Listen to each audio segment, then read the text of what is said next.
Afternoon. Thank you for joining the Hartford Medical Society for one of our lunchtime learning webinars.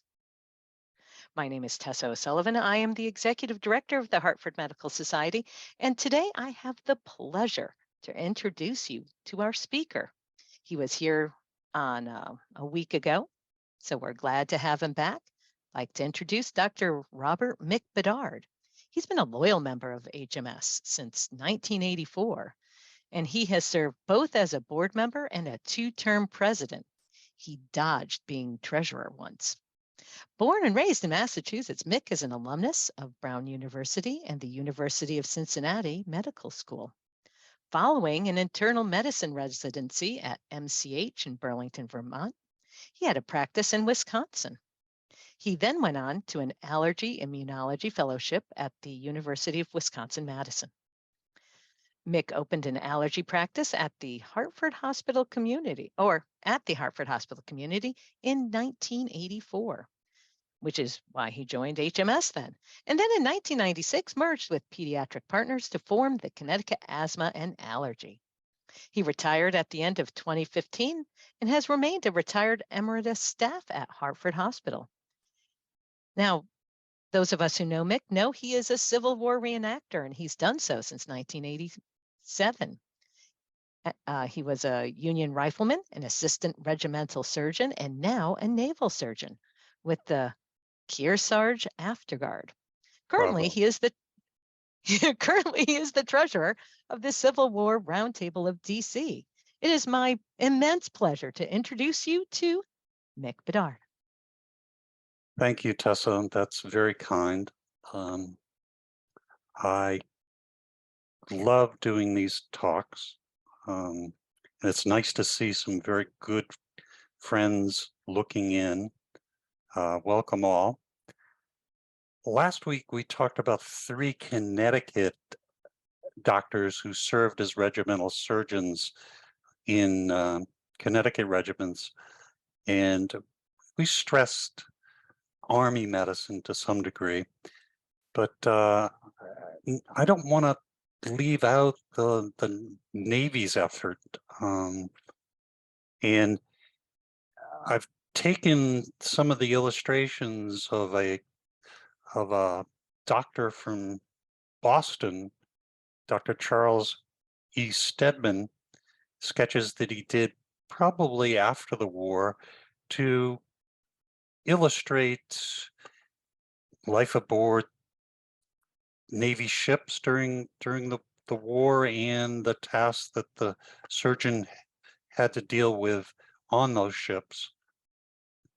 At the end of the lecture, I will also use 2 quarterly reports from Dr. Osgood Mason, who served as a blockade served the blockade in the Caribbean, and just to emphasize some of the diseases, injuries that confronted naval surgeons during the mid-19th century.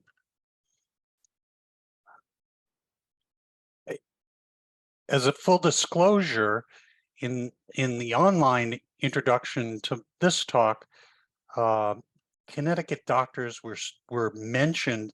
I have no Connecticut doctors in this talk, but the major Connecticut person during the Civil War was Gideon Wells of Glastonbury, Hartford. He was Lincoln's Secretary of the Navy. Lincoln labeled him Father Neptune. Gideon Wells had a varied experience in public service. He was a state representative, ran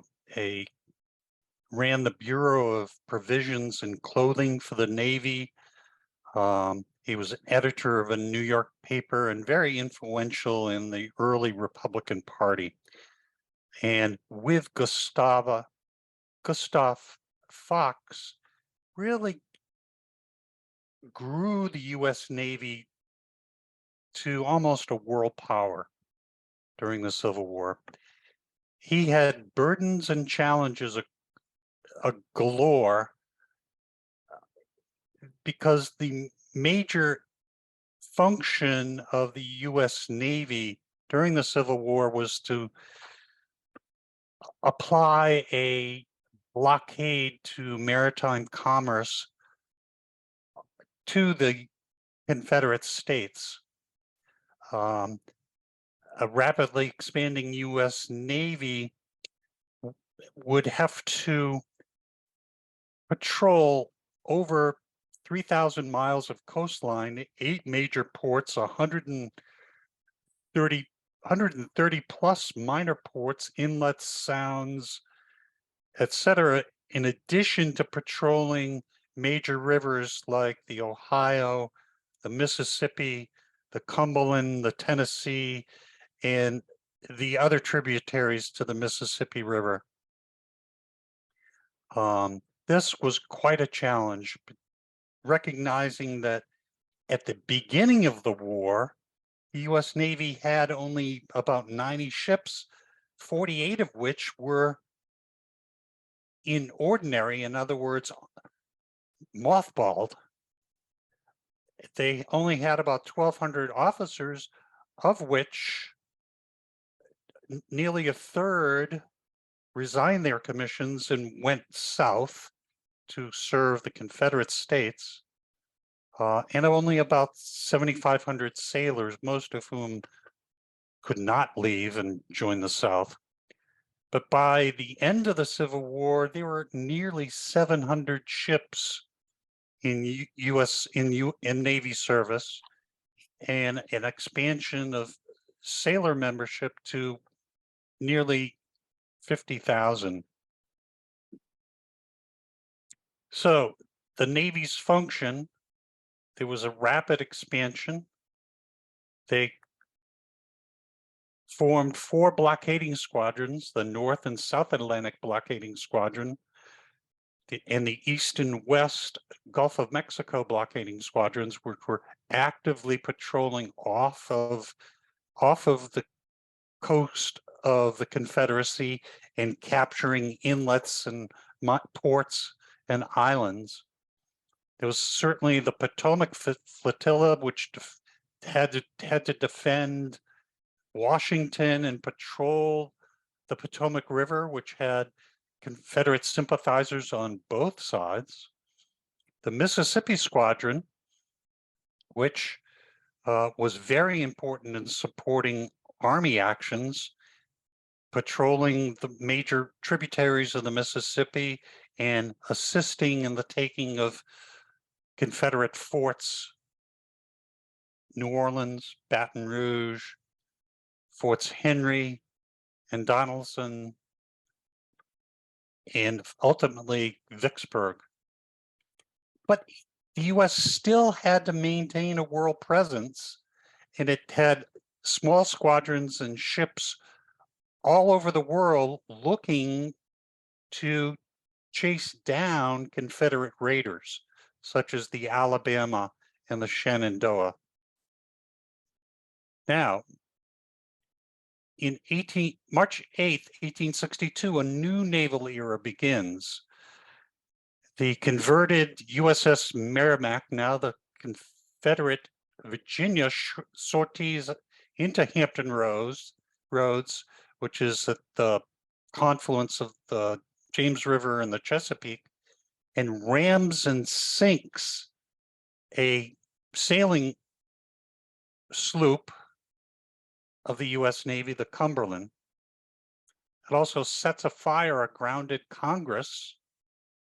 And as a consequence of this, the blockade is in jeopardy. And if the blockade is broken, it raises the issue, can the U.S.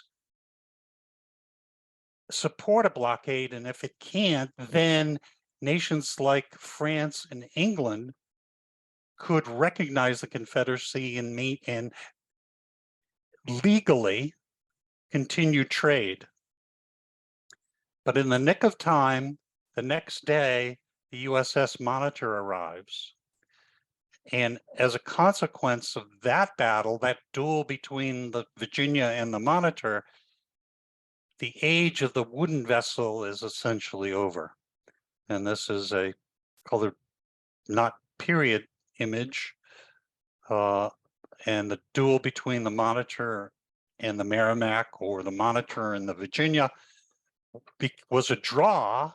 The Virginia had to withdraw and would be subsequently scuttled. Now, enter Charles Ellery Stedman, the major person I'm going to talk about. This is Stedman's picture at graduation from Harvard. Ellery Stedman is a Harvard grad ×2, his bachelor's degree and his MD. He is a double legacy Harvard man in that his father and father-in-law and his grandfathers were all Harvard men. I hate to say that, being a Brown grad, and we being the Hartford Medical Society. He was appointed an assistant Navy surgeon in 1862. He was almost bred to the Navy. His father was the chief of staff of the Boston Naval Hospital, and Charles Ellery Stedman was in fact born at that hospital. Before he went into the Navy, he was an amateur artist and also cousin and friend of the soon-to-be famous Winslow Homer. And Ellery Stedman took sketches and, with his memory, just after the war, put together 54 pencil illustrations that he called in a book that he called Dr. Squilgee's 4 Years in the Navy. And it illustrates his duty aboard 3 very varied U.S. vessels and his shore duty at the Boston Naval Hospital. This is the opening illustration of this collection. A squilgee is something the sailors would use to squeegee off a deck. And he has his coat of arms here with his shoulder tabs, his officer's sword, his scalpel blade, and 4 stars denoting his 4 years in the Navy, a tub of blue mass or blue pill, and 3 tars, one of which likely looks intoxicated, laying over the end of a cannon, and 2 tars, and a 4th tar, sorry to miss him, in a sickbay bed. Compare this to Winslow Homer's contemporary watercolor of a Civil War surgeon examining a recruit or a young soldier with the Army of the Potomac. It's good that Stedman practiced medicine, although he might have gotten to be a better artist. Well, Stedman applied to be a naval surgeon, and the Board of Examiners gave him a grilling, and he doesn't name the exact surgeons that interviewed him, but he uses puns for persons in these sketches. This is naval puns. Surgeons Waverly, bilge, the bottom of the ship where debris collects, and Dr. Tompkin. And this examination was very, very detailed, usually occurring over 2 to 3 days. Governor Buckingham of Connecticut would appoint a board of examiners to improve the quality of the assistant and improve the quality of the regimental surgeons assigned to Connecticut volunteer regiments. And we talked about those three doctors last time. Well, Stedman was appointed an assistant naval surgeon in Boston, and this is an example of some of the patients that he might be charged to care for. The U.S. Navy, the enlisted men, generally was older than the volunteer soldier. They were more from the cities of the North, New York, Boston, Philadelphia, some from Cincinnati. Very few, about 17%, were farmers. Many of the recruiting sailors were from the cities, had some mechanical skills or trades, more Irish than in the Union Army, and starting before the Civil War, about 3% African American, and that would expand to as much as 20% African American as the war progressed. Some of these African Americans had skills or senior enlisted men's ranks. This man here leaning on a cannon likely is a gunner's mate, and that's his cannon, and woe to you if you touch it. Now, Stedman's colleagues, the officers of the U.S. Navy, were generally professionals. Few were volunteers, although as they expanded the Navy, the need for acting masters, acting paymasters became apparent. These men came to the Navy either through midshipmen's berths or through the younger ones through the Naval Academy. At this point, there was often a gap between the sailing officers, the officers of the deck, and the new class of officers who ran the machinery, the steam engines. The old sailing types did not fully accept the machinists as true officers. They would maintain separate messes. Stedman's first posting is to the USS Huron out of Boston. This ship was built in 90 days early in the war. It was a two-masted sloop of war, and he called it the USS Four Knots because he considered it quite slow. It was not that seaworthy. And he reports to the captain, and Captain Rum below. We know this is Captain Downs, and reports aboard. Now, the one major difference between being a Army surgeon and a naval surgeon is it's rare for an Army surgeon to get seasick. And this is a caricature of Stedman with mal de mer in his first cruise. It's curious because Stedman was also, before the war, a ship's doctor in a passenger line back and forth from Boston to the United Kingdom. Like the Army medicine, we talked about the medicines available to the mid-19th century doctors were very few were effective, truly effective. The most effective were those of the anesthetics, the opiates for pain and diarrhea, and quinine cinchona, Peruvian bark, Jesuit's bark for fevers. Some were downright toxic, and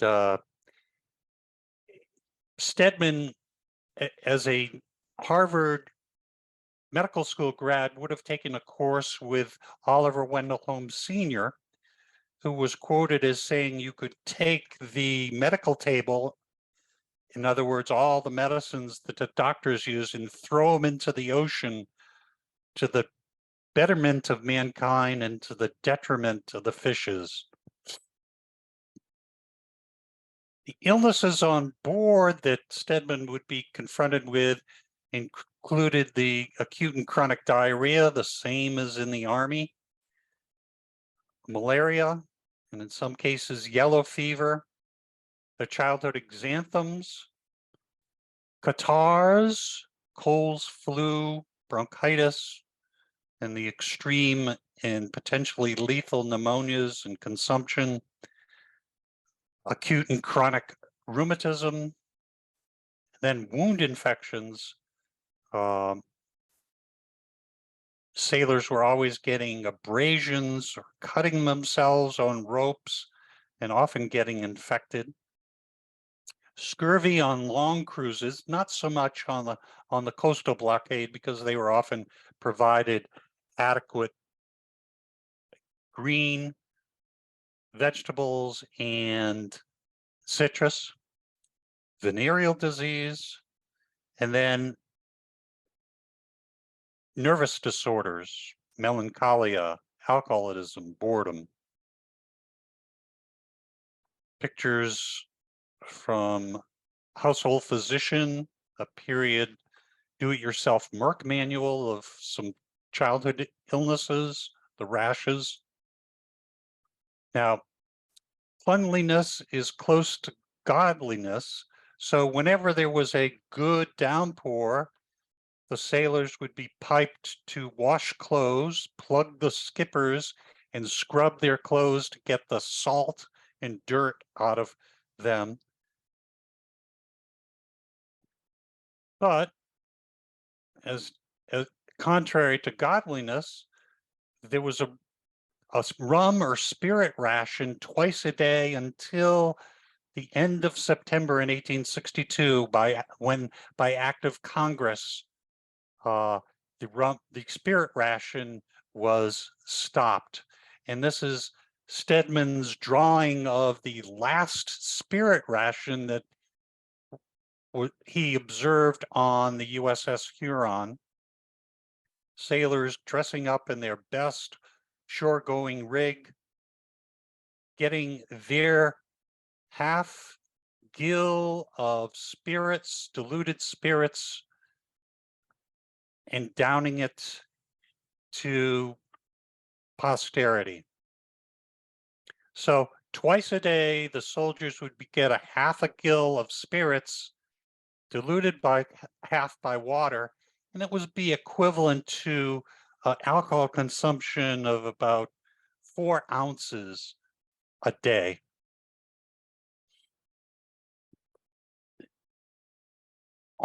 When sailors would take their liberty or leave, they would often return to the ship inebriated. And here's his caricature of a Liberty man returning on board with the officer of the deck confronting him saying, "Hey, come here, you sir, what is your name?" And the tar or the Union Jack saying, "Name? God bless you, sir. I ain't got a name. It was shot away at Mobile Bay." This sailor might be reprimanded, put in the brig on water and hardtack, or the office of the day might look away. And to help morale, there was skylarking, where the sailors not on duty, not on their watch, would be able to do horseplay, sing, dance, smoke, tell yarns to the entertainment of those looking on who are on watch. Well, besides the illnesses, what are the risks to life and limb? Well, certainly drowning. falling tackles, spars, and rigging, cuts, burns, and scaldings, particularly on ships which had steam engines, and in battle, wounds from bullet, shot, shell, bolt, splinter, nut, concussive injury, and then exhaustion. This example of Stedman's drawing of resetting a shoulder dislocation in a gale. And when soldiers are injured, they would draw a very supportive, draw support from their shipmates, from their pards, messmates. Many of these ships are serving along the coasts of the South in very hot and humid weather. And this is a picture of the officers in the wardroom at 98 degrees, hot, humid weather, likely off of the coast of the Carolinas. For these gentlemen, 98 is cool as compared to the heat conditions that are in the engine rooms, where temperatures could rise as high as 130, 140 degrees from the steam in the boilers. After the Huron, Stedman moved along to the USS Nahant. The Nahant was an improved Ericsson monitor built in Boston. This is a picture of the Nahant during the Spanish-American War. I could not find a picture of the Nahant during the Civil War. A 2-gun monitor. And he labeled it, because it was so hot in its engineering spaces and the wardroom, he called it the USS Seaman to Cook. Good pun there. This is a picture of what the Nahant would likely look like during the Civil War. Picture of the USS Lehigh, same class as the Nahant, with the pilot house atop of a rotating turret. The turret would have 11 inches of armor, the deck, the sides 5 inches of armor, the deck 1 inch of armor, and there's also a Dahlgren boat howitzer on its forefoot. The Nahant, along with other Ericsson monitors and some other Ironsides, attacked in April of 1863, attacked the Charleston forts with Fort Sumter in the center. This was a failure. The forts fired over 1,200 rounds at the ships. The Nahant got off. The Nahant was hit 38 times, maybe got 30 rounds off. One of the rounds hit the pilot house, knocking loose a bolt, which killed the quartermaster would kill the quartermaster at the wheel by causing a frontal fracture, ricocheting around and grazing the neck of the pilot, causing paralysis, and then ricocheting and hitting the foot of Captain Downs, causing a large contusion. Those would be Dr. Stedman's patients from this engagement. The quartermaster at the wheel would die within 2 days. I'm not sure whether or not he was trephined by Dr. Stedman, but the pilot did recover from his partial paralysis. This is Stedman's cartoon, if you will, of what it would be like within the turret where the 2 guns are being played.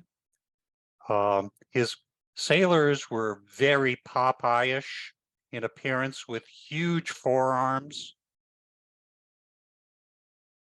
These are the 15-inch or 11-inch shells or balls for the guns. And this is one deck below the powder division or the berthing deck of the Monitor, where shells would be brought out of the magazine along with powder and raised up in a hoist to the gun deck.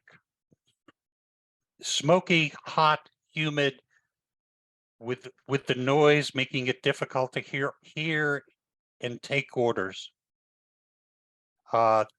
These solid shots range between about 350 to 400 pounds. So imagine that rolling onto the sailor's foot, likely causing fractures. Well, what do these balls do to tissue if they're hit? And this I showed last week, and this is a compound, nearly traumatic amputation of a right leg by round shot. And where would Stedman be treating his his battle injuries? In the wardroom. The USS Four Knots, or the USS Huron, did not go into a major battle. So this is his imaginatory duty, taking care of battle casualties with ether or chloroform available to do anesthesia. Remember, since we're the Hartford Medical Society, we take almost as religion that Dr. Horace Wells of Hartford, Vermont, and then Hartford, Connecticut, was the discoverer of anesthesia.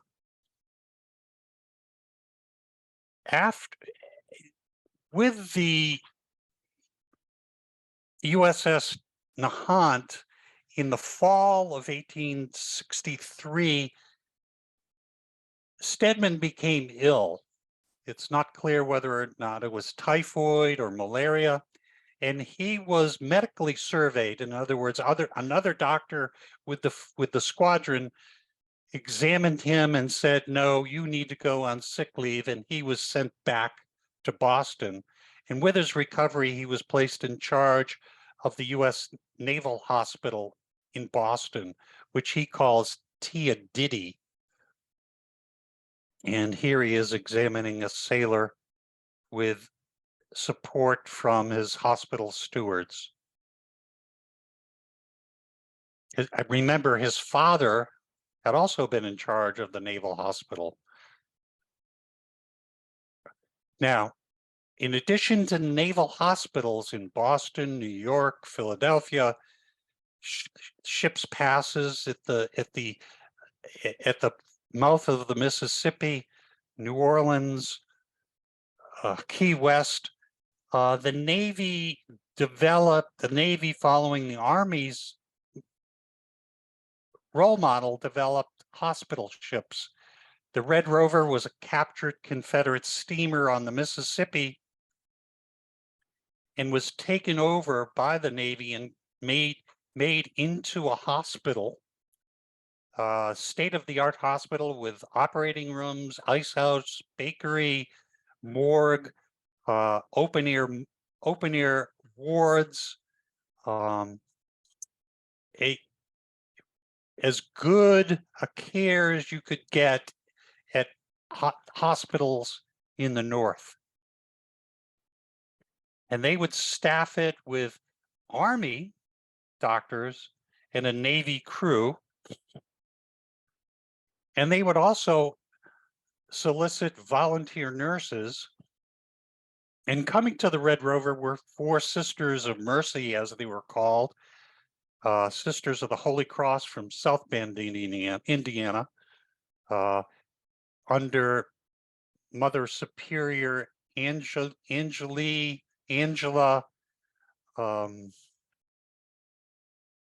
Gillespie. And the doctors would learn to trust the nuns giving care. They came with their own discipline, direction. But in addition to the nuns, 5 contraband or self-emancipated women came off of plantations and were signed to the formal ship's roster as ship's boys to do nursing and care. And to my mind, they are the very first enrolled Navy nurses. They were paid $12 a month for that service, and several would go on to apply and be granted pensions after the war as Navy enlistees. So in other cases of nurses who were volunteering service in the Army and Navy, they are coming as volunteers and would not be enrolled on ships' rosters. Naval combat, it was infrequent. And most of the time it was boredom, boredom, boredom. But when a fight occurred, it often was inconsequential or a draw or catastrophic to a particular ship or to a side. Projectiles are much bigger than those from Army cannons, save for the heavy artillery. And they had greater explosive power than a rifle bullet. And ships were very complex targets from which wood splinters or pieces of iron could be liberated by the fire and cause wounds, or fire could occur or steam escape, causing scalding. And it was often over unforgiving surfaces, decks, falls from rigging, or falls into the water where a person might drown. I'm going to show you some examples of some really important engagements during the Civil War, and this is the USS Kearsarge bringing to ground the CSS Alabama, which was a commerce raider for the Confederacy. This battle occurred outside of Cherbourg Harbor, France, in June 1864. The Kearsarge had been searching for the Alabama in Europe for months, and the Alabama was in Cherbourg port when the Kearsarge arrived off of the mouth of the harbor. And by rules of war, diplomacy, the Alabama had to sortie to the Kearsarge's challenge. And in a circling duel, the Kearsarge sank the Alabama.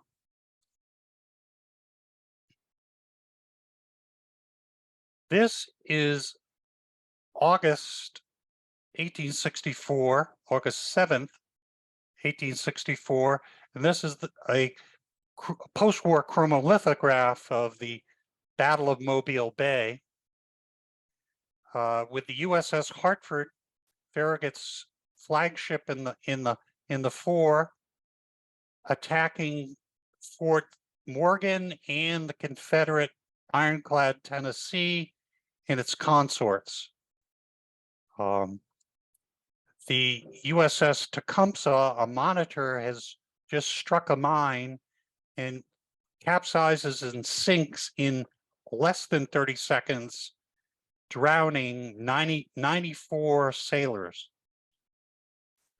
Despite that, Farragut would say, damn the torpedoes, and bring the Tennessee to heel.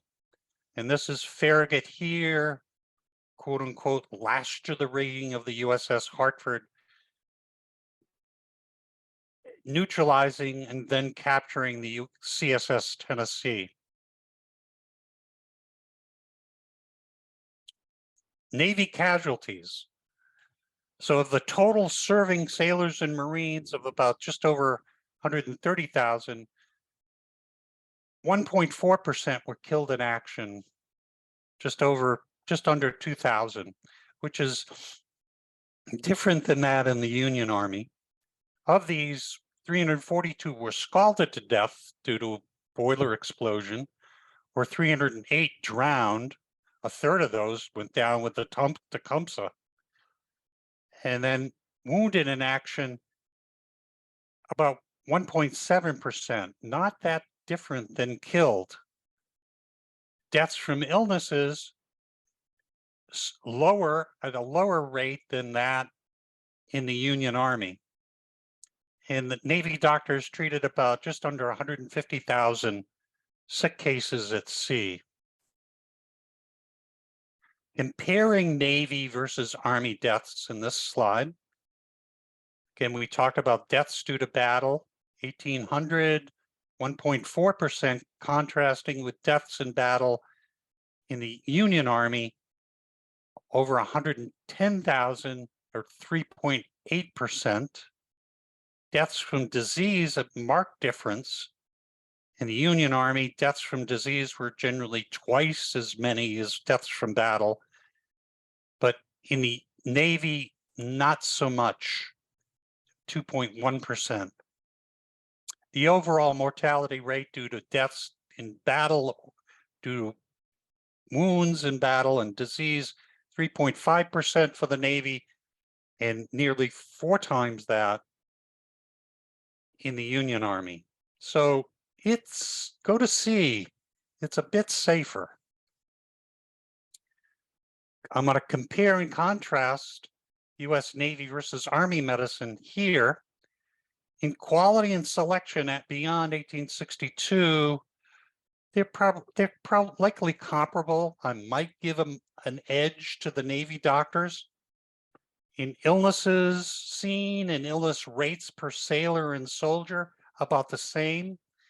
Certainly the same in medical and surgical treatments. And both services are beginning to use river and sea transport for sick and injured in hospital ships. The Army had its own hospital ships in addition to the Navy. Contrasts, a different population, different patient population. The Union soldiers were generally on average younger, more farmers. The Union sailors, more from the cities, may have had greater exposure to childhood diseases in their youth. Maybe water supplies were better in the Navy, so a lower incidence of dysentery and diarrhea, and some ships could generate their own water by condensation from the boilers. Somewhat different causes of combat wounds, and while in the Navy, no women served aboard ships as caregivers, I would propose that the first service-related, service-enrolled nurses occurred in the Navy among these emancipated women who joined the Red Rover. And I want to mention those names because we often do not relate names of African Americans who served in the Union cause. Anne Bradford Stokes, Ellen Campbell, Alice Kennedy, Sarah Keno, and Betsy Young were these women. They had experience as midwives and knew their way around sick rooms. This is Stedman, the veteran Stedman now, after 3 years of service aboard Union ships. His last assignment to a ship after he recovered in Boston was to the USS Circassian, which that ship began its days as a mail packet between Glasgow and Halifax. It was used by the British government to send troops to help suppress the Sepoy mutiny in 1858 in India, and it was captured by the Union Navy and made into a supply ship, making circuits from Boston and New York down the coast all the way to New Orleans, supplying the blockading squadrons. And this is, I think, in my mind, Stedman's best sketch with lots of kinetic energy to it, and it shows the Circassian supplying ships' boats, which would bring supplies, kegs, quarters of beef out to the rolling ships of some squadron off of the Confederate coast. After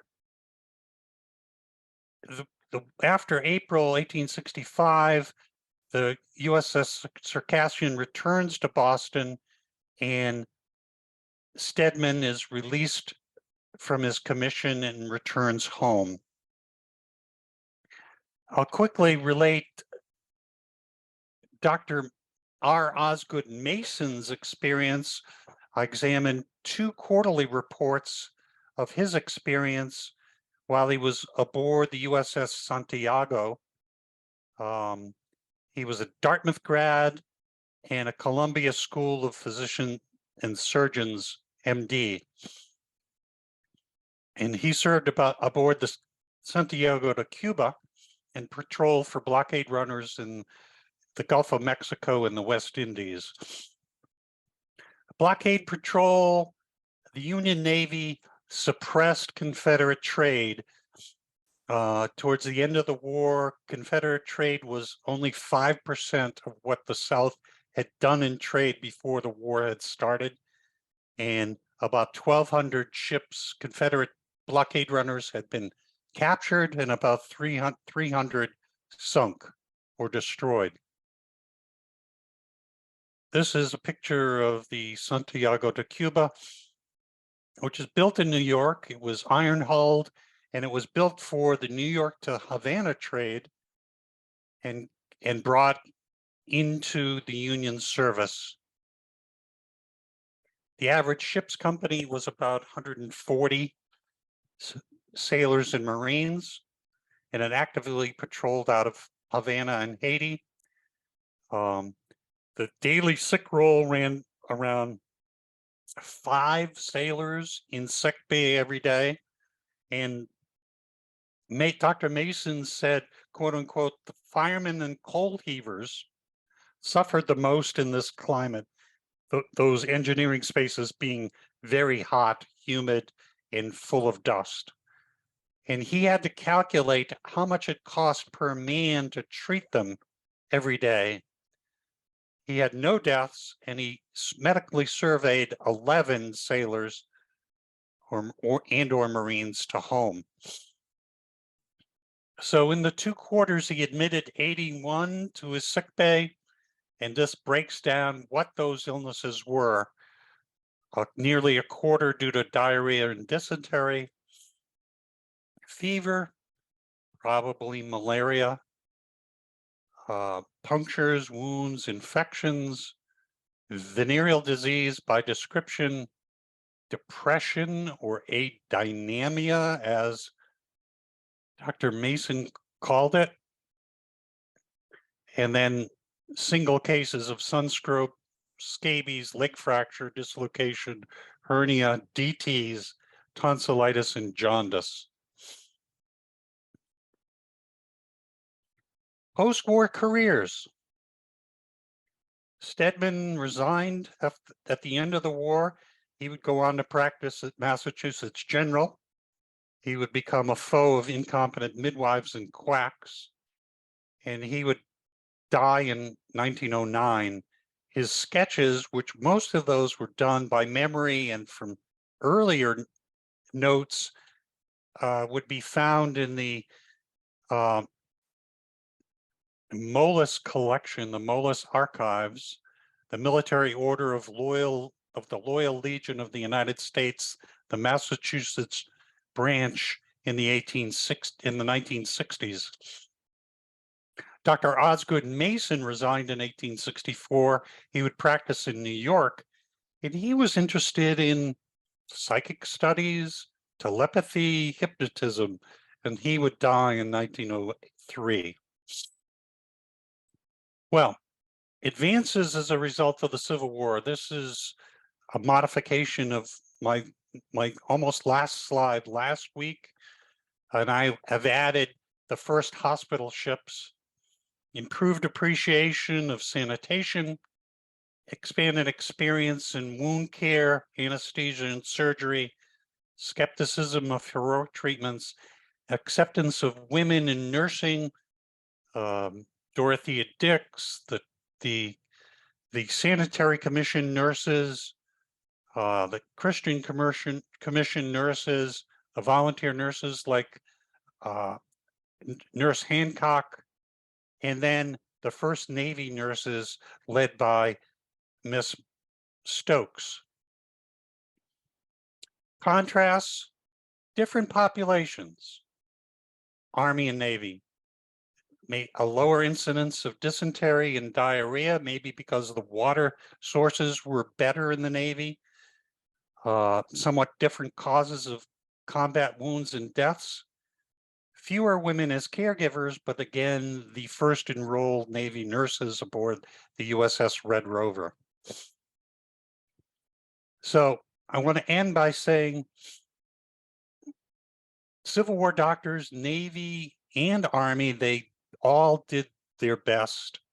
They, with a mix of compassion, endurance, ingenuity, knowledge, and skill, they dealt with and saw terrible things. I tip my hat to them, I salute them, I honor them.